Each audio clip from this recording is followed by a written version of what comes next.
भाइयों का शुक्रिया अदा करूंगा कि वो मेरे कहने पर यहाँ पर आते हैं। बड़ी मुसीबत से पहुंचना पड़ता है। तो हम एजेंडे पे आएंगे। सबसे पहला एजेंडा जो डीबीटी का बताया, उसके बाद मिनिमम इनकम गारंटी का, उसके बाद 1600 न्यू शॉप्स, ये अभी तक नहीं आया था, जो कि पॉलिसी बन चुकी है। परसों मैं और तनवीर साहब नाई साहब सेक्रेटरी से होकर आए हैं, तो वहां पर हमने ये मिनिस्टर साहब को ये रिक्वेस्ट की कि पहले हमारा कुछ करिए, उसके बाद आप बोले। लेकिन ये सिचुएशन जब हम देखते हैं कि जो जागीरदार हैं वो जेलदार बने हुए हैं, एक दूसरे के राशन कार्ड चुराने वाले हैं, 2-2 हजार 3-3 हजार राशन कार्ड जिनके पास हैं, तो उनकी वजह से ही हम मारे जा रहे हैं। चोर भी होने की वजह से बन रहे हैं हम। एक ये हुआ। दूसरा, हमने उनको बोला 65 साल, या जिसका कोई लीगल ईयर है तो वो 40 साल के ऊपर हो गया, 45 साल के ऊपर, तो उसको भी इंक्लूड नहीं कर रहे। तो इसमें हमने बोला कि आप छूट दे दें। तो और सबसे बड़ी बात, जो हमारी जम्मू की यूनियन है, हमारे प्रेसिडेंट साहब सामने बैठे हुए हैं, और ऑल इंडिया हमारे समर बासु जी हैं, प्रहलाद भाई मोदी जी हैं, इन्होंने फाइनल रोज रोज के मरने से एक ही बार मरने के लिए हमें सुप्रीम कोर्ट जाना पड़ेगा।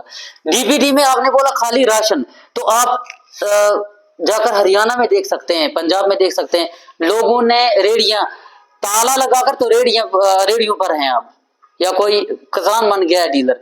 तो जब उसमें बेनिफिट ही नहीं है, आपके पास कोई राशन लेने आएगा ही नहीं। 40 रुपए अगर उन लोगों के पास होते तो वो क्यों हमारे पास आते। तो इसके बाद जो कंट्रीब्यूशन देना है, इसमें हमें डीबीडी को चैलेंज करना है। मिनिमम इनकम गारंटी 50,000, इसके साथ में 65 साल वाले हैं, एसआरओ वाले हैं हमारे, जिनकी फाइलें बनी हुई हैं, ऑर्डर नहीं हुए हैं। और उसके बाद इसमें जो कंट्रीब्यूशन हम 2020 से बोल रहे हैं कि 100 रुपया दे दो, अगर उसमें चंद बंदे भी, 5 बंदे या 10 बंदे भी काम करेंगे, उनके जेब में कुछ होगा, उसका खर्चा मेंटेन होगा।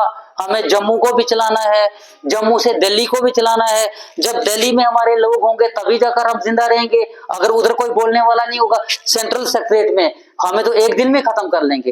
क्योंकि हमें सबसे पहले ये बोला जाता है कि आप किस तरह से काम चलाते हो, कहीं भी जाते हैं आप बोलो जी, हम सेल्समैन को कमरा भी देते हैं, कंडा भी देते हैं, स्टेशनरी भी देते हैं, उसको डंडीदार भी देते हैं, फिर भी दिक्कत आती है, 60,000 तनख्वाह भी देते हैं।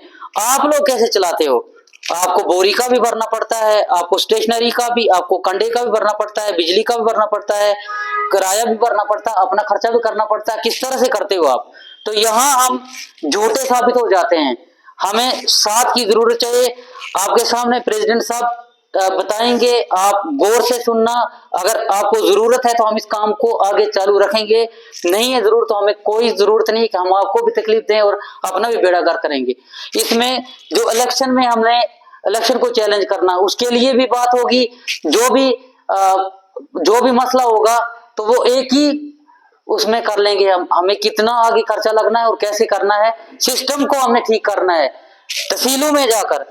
क्योंकि अगर आप मेहनत नहीं करोगे, अगर मैं भागवत तहसील में मेहनत नहीं करूंगा तो बाकी लोग मेरे साथ आने वाले नहीं है। इसी तरह से हर एक बंदे ने अपनी जिम्मेदारी निभानी है। तो इसी बात के साथ मैं खत्म करता हूं। Thank you.